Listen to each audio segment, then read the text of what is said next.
topics and opinions expressed on the following show are solely those of the hosts and their guests and not those of W4WN Radio, its employees, or affiliates. We make no recommendations or endorsements for radio show programs, services, or products mentioned on air or on our web.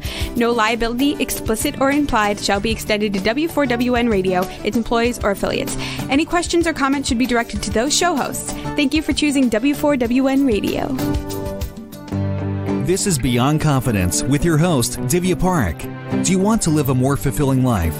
Do you want to live your legacy and achieve your personal, professional, and financial goals? Well, coming up on Divya Parekh's Beyond Confidence, you will hear real stories of leaders, entrepreneurs, and achievers who have stepped into discomfort, shattered their status quo, and are living the life they want.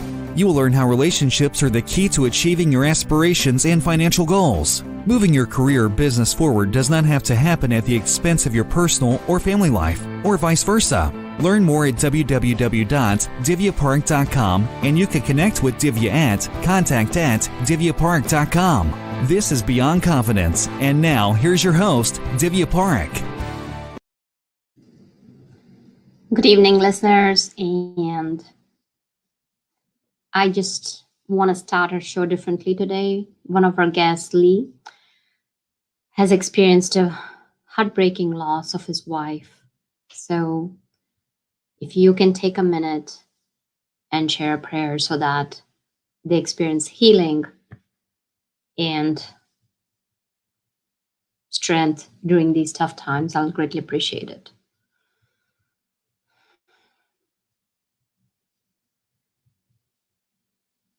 So folks, what we are going to do is we are going to go ahead and get started.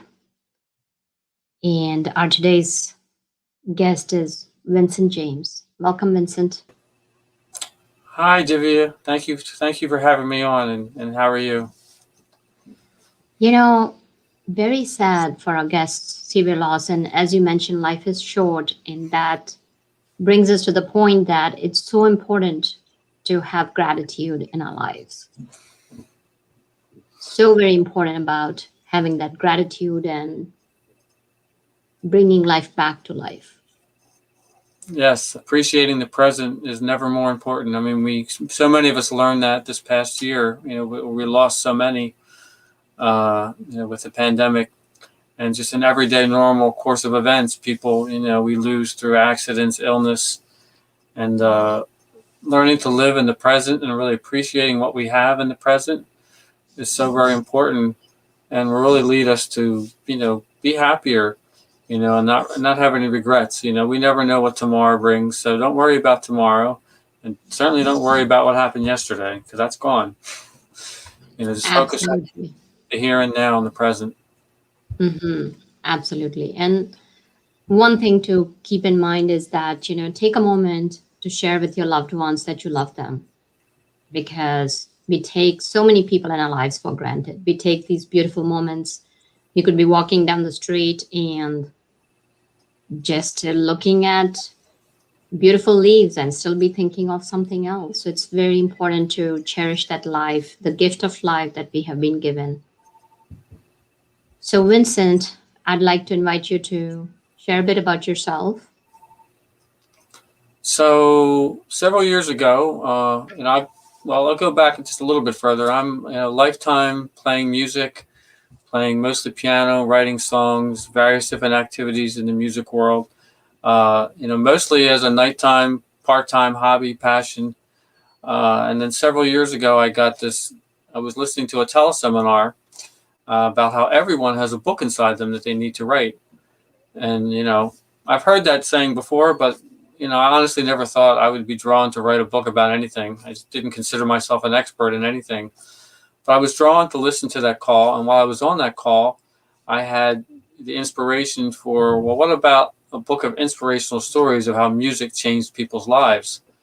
And then I got all excited. I got goosebumps. I ran up to tell my wife. She got excited. And, that's kind of where our journey started in 2014, about 7 years ago. And from there, we started putting together what became the 88 Ways Music Can Change Your Life book series. We founded a nonprofit, Keep Music Alive. It's a national nonprofit. We now partner with over 1,000 music schools and stores. We founded 2 international music holidays, Teach Music Week in March and Kids Music Day in October. And we're partnering with those music schools and stores to offer free lessons to new students, for kids and for adults, and to hold special events that benefit and celebrate kids playing music. Everything from instrument donation drives, instrument petting zoos, student performances, kids open mics, you name it. They're very creative. They come up with something, to help celebrate kids playing music. And really what we're trying to do with everything we do, from the book series, where we donate 80% of the proceeds to music education, is to help more kids and adults reap the benefits of playing music. No, very powerful. So you talk about you have been passionate about music. So are there any moments in your childhood where you were exposed to music and you started to learn an instrument that impacted your life to continue moving in the direction of music? Oh, absolutely. Absolutely. I'll tell you a short little funny bit and then I'll introduce that. When I was in 4th grade is when we were first able to start learning to play an instrument at school. And I remember coming from home that first day and telling my mom and dad, I want to learn how to play guitar. And honestly, I don't think guitar was even one of the instruments they were offering, but that's what I said. My mom and dad said, no. They said, go pick something else. So I went back to school and I came home the next day after school and I said, I want to learn how to play the drums. And they said, no, even louder. Like, no drums in the house. So I said, all right, fine. And I went back to school and I ended up playing the trombone all through school, marching band, concert band, jazz band. But the special story was when I was about 11 or 12, my mom had always wanted to learn how to play the piano. So she talked my dad into bringing a piano into the house. And I'll tell you, Divya, I was drawn to that piano like a bee to honey. I'm like, what is this? Can I do this? Can I please?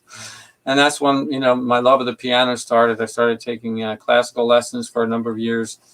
And then I got bit by what I call the pop radio bug. Songs on the radio kind of drew me in. And then I started playing more, popular music.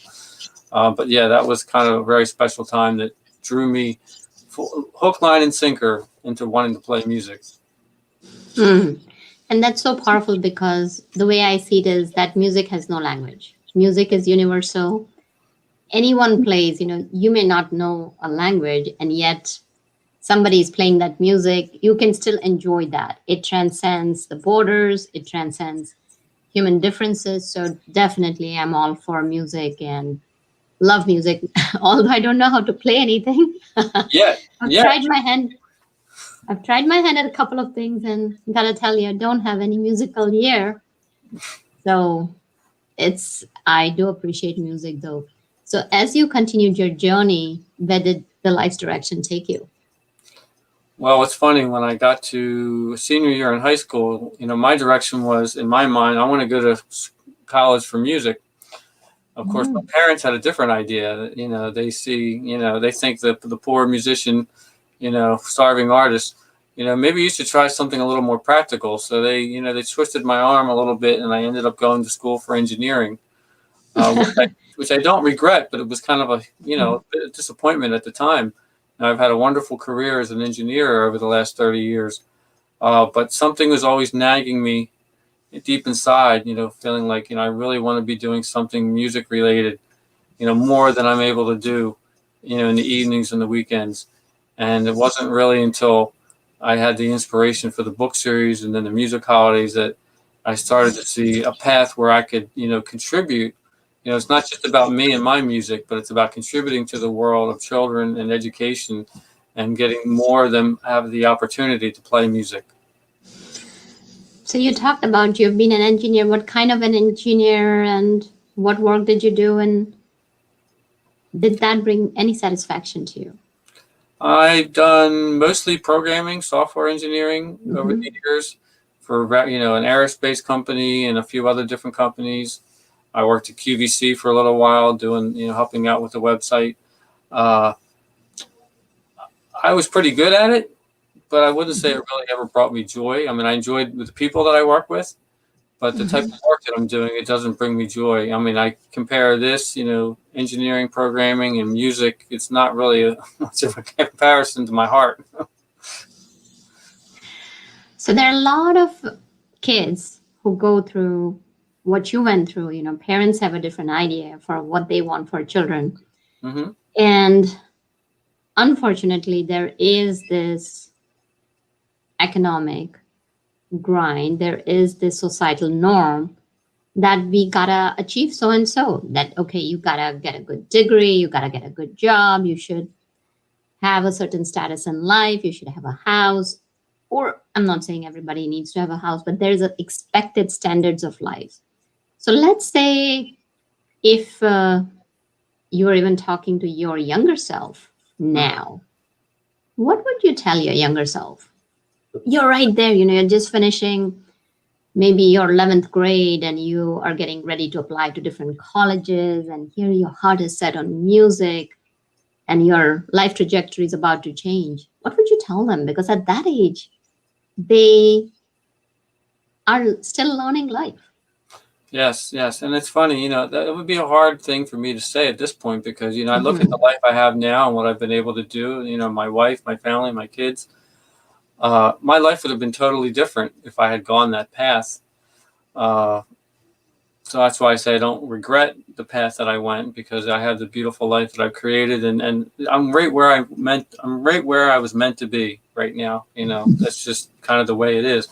But I would try to explain, to anyone who's younger, I told our kids, whatever it is you want to do that's legal, I support, we support you. Right. If you want to do music, unfortunately, none of my kids really got bit by the music bug. They play a little bit, a couple of them, but they never really took it serious like I did. But whatever it is you want to do, we support you. Because I think it's important that we don't stifle our children, because there are so many different types of careers within music that I could have gone into and gotten involved in, and it would have been okay. Maybe I wouldn't have had an engineer's income, or maybe I would have done better. We don't really know. But Right. all I do know is my heart kept being drawn back. I actually left my full-time engineering job 5 times over a 10-year period, trying to make a career out of doing something with music. I just something just kept drawing me. And then, of course, because I was never, in the back of my mind, I think I had, my parents, they call it like a block. You have a block where, this is never going to happen. This is never going to happen. And it kind of holds you back. And then I end up crawling back to my engineering job. So you had mentioned that there may be, so this is again, we talk about the bully between the years, that we stand in our own way. You had a block that, oh, I can't make it. Now, fast forward, you have been able to make your nonprofit. Now, before I presume, now, is that what you're doing full time, your nonprofit organization and dealing with music? We are on the cusp of making it happen. Yes. Yeah. I would say in the next 6 to 9 months, we'll be making that transition. But, it's been a long road and a struggle to get to this point. So from what it sounds like, what I would say is a happy pathway could be that you are learning your music, and maybe as you are doing the transitioning, as you're talking about young students or people like, for that matter, who are in the corporate world and want to go after their passion, is from what you're sharing is that what it would sound like is put a transition plan in place. And then you can slowly kind of move out. So if you're transitioning and if you know what's to come, then you are able to maintain the lifestyle you want while you're moving towards your goal. Yes, I agree. And also, I think it's easier when you're younger. I didn't start really trying to do music, full time until I already had, a house. I was married. I had a number of children, a lot of different responsibilities, and so it makes it more difficult. Whereas if you're just out of college and you don't have those responsibilities necessarily, your options are more open of what you can try. Try traveling for a year or two. Try doing music for a year. Try doing art, some sports related thing that you were drawn to. Whatever it is you're drawn to, try it when you're young, and you just never know. You might decide after doing it a while, this isn't really what I want to do, and I do want to kind of use my degree to do something, more technical or whatever it is. Or you may decide, this is really what I want to do, and I'm happy with what I'm able to make here, and I'll just keep growing it from here on. And one of the questions that's always asked is that, how do I know that the bug of that passion has bit me. And it really stuck with me because I've used that phrase too, that, oh, the passion of telling story and helping other people tell their stories has bit me. Because there's just something about it that I kept on going back. And as I look at my career, I was helping other people tell their stories. It was in a different way. It was in a form of a coach. And now I help people in form of a publisher. So it's so interesting that you may be doing what the societal norms may say, but there is that spark, that hunger that continues to bring you back to that passion. So if I were to ask you, how can people know that the bug has bit them? How would you answer that? If you wake up every day and go to sleep every night, and it's what's first and foremost on your mind, and you can't get it out of your mind, I think that's when you know, and it has to kind of tie in with your why. And I think the reason that I'm able to have greater success with what we're doing now is my why is much stronger. It's not just about me, it's about more serving others. And if we're trying to do something where we're actually looking to serve others, and there's so many different ways we can serve others, with whether it's coaching, whether it's publishing books, it's helping people tell their story, you're actually serving them. And when you put your mindset into that frame, I think it opens up a whole new dimension and possibilities that makes it easier to move forward with it. But again, if you wake up with it in your heart and you go to bed and it's there and you're dreaming of it, as you drift off to sleep, I think that's when you know. Mm-hmm. So tell me a little bit more about your why, Vincent, because that's the piece so many people don't explore. It's so important to do that deep dive within yourself and know thyself. That is so important. Knowing what is it that will make you spring out of bed, even though you may be not feeling up to it. What is it that gets you going in the toughest of the toughest times? Well, I have a couple of whys. I mean, the one is the driver that I need to be doing this full time, being, whether it's playing music and being a music education advocate, some combination of that too. I just, deep within my soul, I need to be doing that and not have other things distracting me that I'm needing to do in order to put food on the table. But beyond that, the why in terms of wanting to help more kids and adults reap the educational, therapeutic, and social benefits of playing music, that was something that I kind of uncovered, as we peeled back the layers of the onion. When I first had the idea for the book series, I just thought it was a really cool idea. But then as I started learning more about, through research that's been done of how valuable music education, especially for kids in their formative education years, that's when I'm like, wow, okay. And then you start to see, where in some areas of the country where school music programs and arts programs are being cut, music starts to be a little less appreciated in some regards. So I'm like, no, I need to join the parade of people that are pushing back the other way and letting people know, getting the media to scream out about, hey, this music education is more than just fun for kids. It actually makes them want to go to school, stay in school. It gives them something to look forward to. It helps connect their left and right side, the logical and creative sides of the brain, and it builds a bigger pipe between it. And that's why we get the smart engineers, doctors, and entrepreneurs, inventors, because they have that pipe that's been enlarged through the music and arts education. And now they can think outside the box without even batting an eye. Einstein used to play the piano or the violin almost every day. He'd sit down at the piano and have a notepad next to him, and he would just play, wander about on the keys, and then he'd get an idea. Pick up the pad, it's before computers, right? He'd pick up the pad and he'd jot down an idea for something he was trying to figure out, and then he'd put it down. He'd play some more, and there's stuff going on up here. And then, oh, I know the next part. Pick up the pad of paper and keep writing. We didn't get those amazing discoveries that Einstein gave us by accident. Music played a huge role in making that happen. No, that is beautiful, that bringing that music education to kids. And there are studies after studies that have demonstrated how music is important. And let me ask you this, where has this notion come into play that music is not as important as any other subjects in our society? I think a big part of it is that music is harder to be objectively measured. I can take Hmm. a math test and I can tell you right away, this is wrong, this is wrong, this is right, this is wrong. We have scoring systems historically, for math, for English, for science.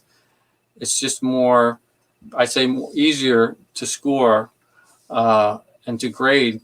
And they're just starting to put into place, standards for music and arts education so they can become more of the core curriculum. I mean, STEM is a big thing, science, technology, engineering, and math. And we've added arts to that, making it STEAM, STAM, Hmm. which is, it's just critical that we have that, because the children that have the music and arts education, guess what? They're doing better in their science and their math and their English. And it's not a coincidence.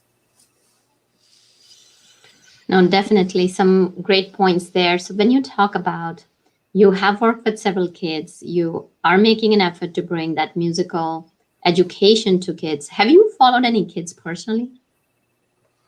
We have not only, see, we are music education advocates, so we partner with Hmm. music schools and stores, and they have the programs. We help support them, we help promote them, we help Hmm. draw more students to their locations, and we help encourage more music schools to participate, by offering, a free lesson, offering a special event. But we have not personally followed children, but we have like stories, from the books, where you talk about different situations of children and what music has really done for them.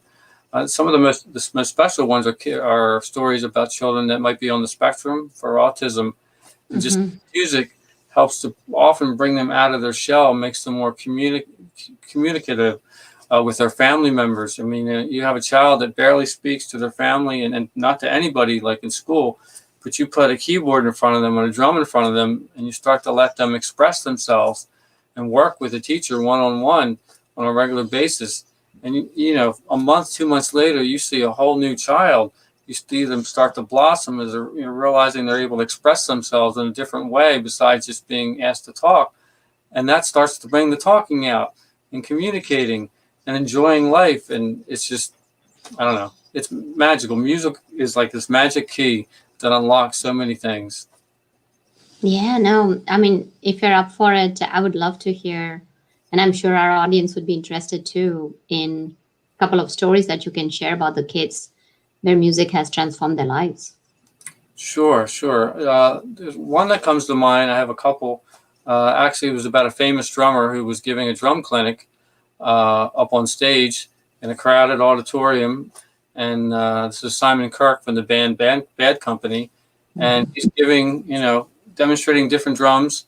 And he's hearing a clicking sound coming from somewhere in the auditorium. And he doesn't know where it's coming from. Uh, it's dark out there. The lights are on him. He can't see what's out there. But he just continues. He's a professional. He's not going to worry about it. And he's pulling out different drums, different percussion instruments, cymbals, and demonstrating. And again, he's click, click, click, click, click. And in his mind, he's thinking, where is that sound coming from? This is driving me crazy. But again, he's not saying a word. And then finally, at the end of the demonstration, the house lights go up. And for the first time, he can see all the way to the back of the auditorium. And there's a row of wheelchairs. And there's children in wheelchairs holding drumsticks. And they've been playing with him the whole time. Oh, wow. It's children with muscular dystrophy. Their hands are curled around the drumsticks. And they've been making the clicking sound because they've been playing with him the whole time. He jumped off the stage. He ran to the back. He knelt down next to each one and shook their hand and said, "Thank you. Thank you so much for playing with me today." I mean, Oh, our eyes just, we got all teary when yeah. we read that. That's Every time I even tell the story, I get teary eyed. no, that's beautiful. And it's amazing how he was able to bring them along, and they're not even thinking that we are drumming in front of such a big crowd, and it's beautiful. What Yes. other story comes to your mind? So there was like a story about a child who, let me see if I want to get this right. They were a child that had autism, and they were, again, this is kind of what I was talking about before, how they weren't really very communicate very well with the family. But somebody had told them, the family, about, hey, why don't you try getting them involved in playing an instrument? And, that might, open up some doors to them. And so, they decided, they registered with one of the schools that we work with, and they started taking lessons. And this child's life just, over a period of weeks and then months, just started to blossom. How they started learning this instrument. I think they started on drums, and then they moved to another instrument. They were trying different things, and they developed a really strong bond with the teacher. And they would do open mics and performances at the school, and this child would perform and talk, actually would start introducing their song. The idea of the child being able to speak on stage with a, small crowd before would have been like, oh no, he's not going to talk. But, he's starting to build self-confidence. I mean, music does that for children, whether they're, on the special needs spectrum or not.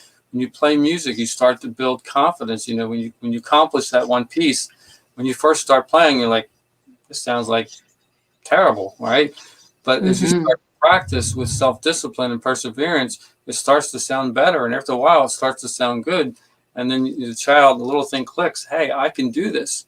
And then that confidence that they're building helps them progress to do other things. That's why they start to do better in the math and English and science. In addition to the bigger pipe going on, they're getting more self-confidence in their schoolwork, and it's just bringing out the best in them. Yeah, so we have a viewer with us, Linda. Welcome aboard. If you have any questions, please feel free to ask. And Vincent, you said that it's so beautiful that the child is able to gain confidence. Now, what happens is that so many times, especially if they're on the spectrum, and there are a lot of introvert kids who are not able to just kind of go out on a stage and speak, and they have this huge potential in them. They're not able to unleash it. So can you share how that music can help them tame that bully inside? Because they're like, all these thoughts are going on, whether it's even for adults or for children. Oh, you're not good enough. Oh, what if people laugh at me? What if I'm not able to play well? What if I freeze? All these thoughts that are going on. How can playing music preempt or prevent these kind of thoughts and help the kids or adults overcome those challenges? Well, I think when you're working, in those kind of cases, I think it's important to be working with a teacher of some sort, a mentor or a guide or a teacher, a music teacher, because then, they guide you through the process.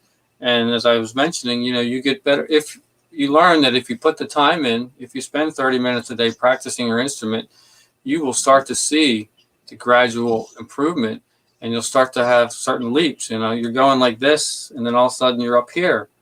It's because all the time you put in here, and then you go gradual, and then you're up here.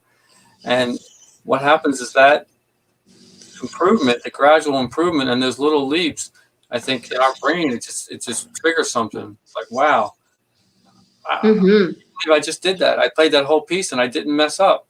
And you get that high, that dopamine high, that the runner's high. Only you're not running, you're playing an instrument, and make you feel good. And that's what's like, maybe I can do this. And then you do it again, and then you do it a couple times, and after a few weeks of doing, like, hey, how would you like to come up, as part of our little performance we're doing, a little open mic, and play, and they see that their friends are doing it, and it's just, you want to try to fit in, and you've had the confidence from doing it on your own, and they try it, and then once they do it on stage, and nothing terrible happens, the place doesn't catch on fire, the world doesn't end.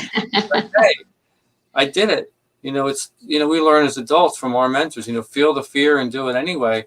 What's the worst that could happen? And so many times we realize we do what we were afraid of, and when we're done, we're like, wow, that wasn't so bad. And hey, I actually did it. I did it. And I think, now, I'm ready to take the next step. I'm ready to do it again and maybe play 2 songs. It's building it incrementally, building the confidence and ability that goes with it, I think is the key. You can't just say, all right, you're just learning this instrument, and in 2 months we're going to put you on stage and play 5 songs. That's not realistic. You build up the confidence along with the ability, and I think that's how you get over that fear. Oh, that's beautiful. Persistence, perseverance, and that discipline. And when you're putting in that discipline, what happens is that even if the thoughts show up, okay, they're showing up. I'm going for my practice. I'm going to continue with it. And as you said, it's chunking it, helping the brain chunk it and incremental. What you're doing is you're achieving those small incremental goals, and there's nothing more powerful than that. So now that said, you did talk about a piece. Vincent, would you be open to playing a piece for us? Sure. And I'm trying to think.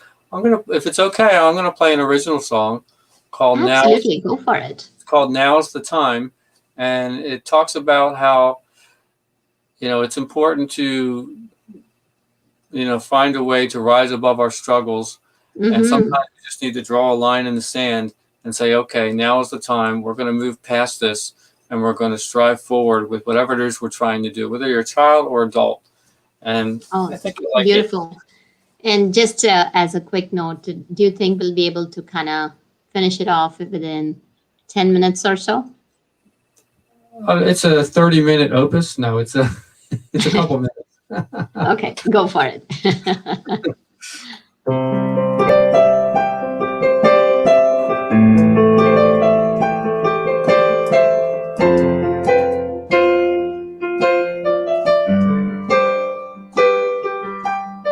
We all have a place that's taking us away, so far away from all our dreams.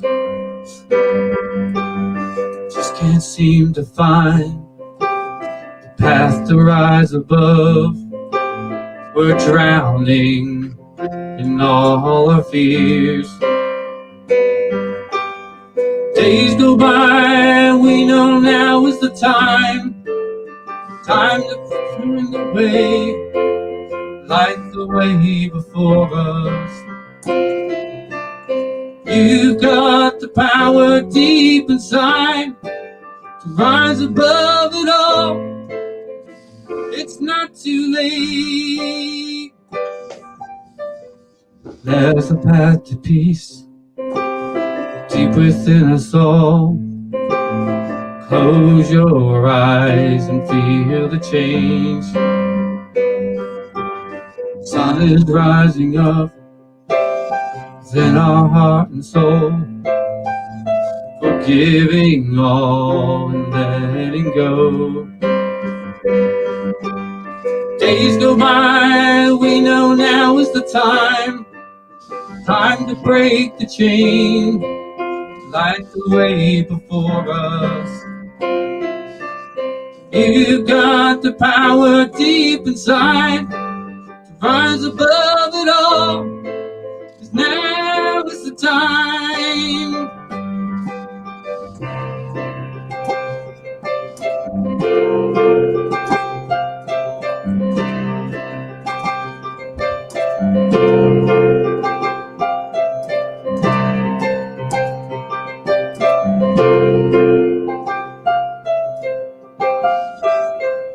There's a path to peace deep within us all.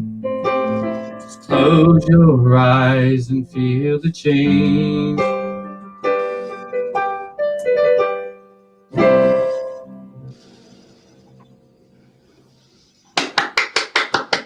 Bravo. I loved it.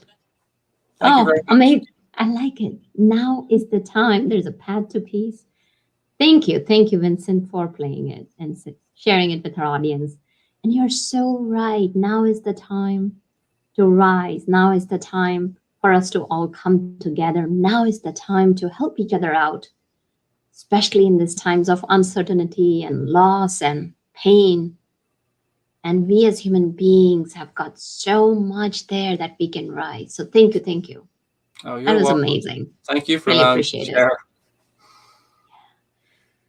So, Vincent, tell us, what are your goals for your nonprofit organizations, how you're helping out, and maybe somebody is listening in the audience and what kind of support they could provide you.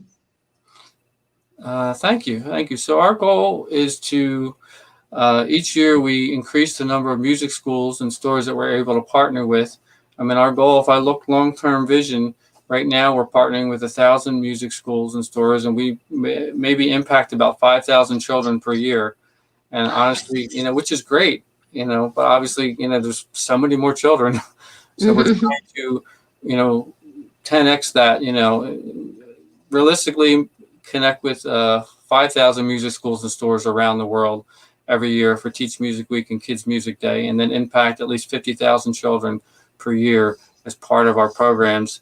In addition to the music holidays, which are international, we're here in the Philadelphia area, and year-round we do musical instrument petting zoos throughout this area, throughout the Philadelphia area, and we may actually at some point take that on tour, take the music van on tour with the guitars, the ukuleles, the keyboards, all the percussion instruments, and then we go to schools, libraries, outdoor festivals, any type of place where there's going to be kids. And when you see their faces light up when they see the instruments and they come in, and many of them are touching instruments and putting them in their hands and trying them out for the very first time, and just the joy that we get from watching the excitement on their faces. And then we see them look at their mom, their dad, or whoever came with them, like, can I do this? Can I? And we're like, no, they're all right. We have lit the fire, and we've got them excited about it. And we've achieved our goal with that. One child at a time, getting them excited about learning to play music. And it's not just one child. Think about it. You're talking like so wonderful, and I appreciate what you're doing. Kudos to you. I really applaud you for that. Thank you. And think about one child goes and talks to his or her friends, and they get excited. Yes. And it's about one person getting excited is a family getting excited. In case of children, it is their friends. And, that's so powerful at that age, whether they're young or whether they're in high school or whatever age it is, they are influenced by their peers. Yes. They want to follow. So and our that's job beautiful. as adults is to plant as many, positive seeds as we can, whether it's for music or other things, being mentors for children and planting those positive seeds. And, they might not all grow at once, but, the child, they're going to remember that later. And, the advice you gave them, the little chance on the music instrument, throwing the football with them, whatever it is making a difference in their life. And it's going to help them grow and to be a better adult. Absolutely. So when you talk about music, and as you're partnering with music schools and teaching children, there may be some kids who may not be able to travel to music schools, but have a piano or a musical instrument in their house. What advice would you give them as to how could they learn, or how could they bring music in their lives so that they can empower themselves and transform their lives to be someone who impacts others? So we're very fortunate nowadays. I mean, the internet can be a blessing and a curse, but the blessing part of it is there are so many free tutorials that you can learn how to play almost any instrument under the sun. They'll walk you from the very beginning. They'll show you where the keys are, where to put your hands. They'll show you where to put your hands on the guitar, the ukulele. I mean, a brass and woodwind instrument might be a little more difficult to do, remotely. But you can get started on some instrument. A ukulele, might set you back $30, $40. You can get a small keyboard for $50, $60. There are many programs nationwide, some that we work with, that you can get an instrument donated to you. You can start playing if it's something that's not within your reach. So, if you're interested, if you reach out enough, you'll find someone who will help you and get you started. And like here in the Philadelphia area, there's a school, one of our favorite schools that we donate, one of the organizations we donate proceeds of the book to is called Rock to the Future. They offer free music lessons to Philadelphia, underserved Philadelphia city school children and in the surrounding areas for free. They get them an instrument, you give them lessons. It's in person when we're not in the pandemic. Over the last year, it's all been online. And there's programs similar to that in a lot of different cities, if you reach out and look for them. So can you share with us a little bit about your book, where they can find the book and find you? Sure, absolutely. So the book can be found, of course, on Amazon, Barnes & Noble, I think even Walmart. There's 2 books. It's 88 Ways Music Can Change Your Life and 88 More Ways Music Can Change Your Life. And each one has over 100 inspirational music stories of how music changed people's lives. If they're interested in maybe submitting a story for a future book, that's 88waysmusic.com to find this. And for the nonprofit, it's keepmusicalive.org to learn about Teach Music Week, Kids Music Day, and our musical instrument petting zoo programs. That's fantastic. And if somebody wanted to get involved with your cause, what's the best way to go about it? We have a support button on the keepmusicalive.org where you can contact us if you're interested in potentially volunteering, whether it's in person here in the Philadelphia area or remotely. I mean, we have volunteers all over the country that help, and we're so very grateful because we could not do it on our own. Definitely. And you mentioned something very nice that, internet and technology can be a curse and a boon at the same time. So are you doing any Zoom music festivals right now where people or kids from other cities can participate? Well, there's something coming up that's a music holiday that's not our music holiday, but we help support it. It's called Make Music Day. It started as Fête de la Musique in France in the 1980s. And it's kind of like a free-for-all music festival in like 1,000 cities in 120 countries. And as part of that, there's lots of people offering free lessons, online virtual events. If you go to makemusicday.org, that's makemusicday.org, you can learn. And that's coming up on the summer solstice, June 21st. Happens every year on that date. And we support it here in Philadelphia with activities here in Philadelphia. Last year was all virtual. This year, there might be a little bit of in-person, but again, more virtual. And absolutely, we encourage people, if they reach out to us at Keep Music Alive, we'll connect them with whatever they're looking for. Try to connect them with somebody local in their city that's doing something, or point them to all the things that are available, throughout the country, even the world. People now take lessons from, China, India, Japan, across the seas because you can. It's just the time zone difference. That's all. And if you speak a common language, whatever it might be, you're good. Absolutely. No, that's beautiful.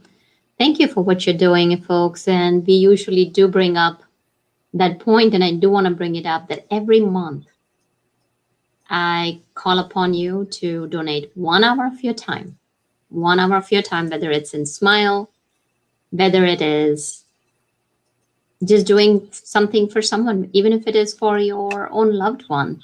Give that 1 hour of time with no expectations to somebody else. And think about it. Even if 100 million people did that, we're talking 100 million hours of kindness every month, and share that message with others. So important. And Vincent, I am so glad that you came on our show. Thank you very much, because it lights the way for others, what you're doing. So thank you for doing that. Oh, you're welcome. And thank you, Divya. And the 1 hour per month, giving service to others, that's beautiful. You keep running with that and keep spreading that, because that's going to do a lot of good. Well, thank you, Vincent. And thank you, listeners, for joining us, because without you, where would we be? So I wish you all the best, and do send us questions, comments, feedback, because that's what makes our show so special, because you're behind us. And thank you, Rebel, for helping us pull all of it together. Folks, until next time, be well and take care. Thank you for being part of Beyond Confidence with your host, Divya Parekh. We hope you have learned more about how to start living the life you want.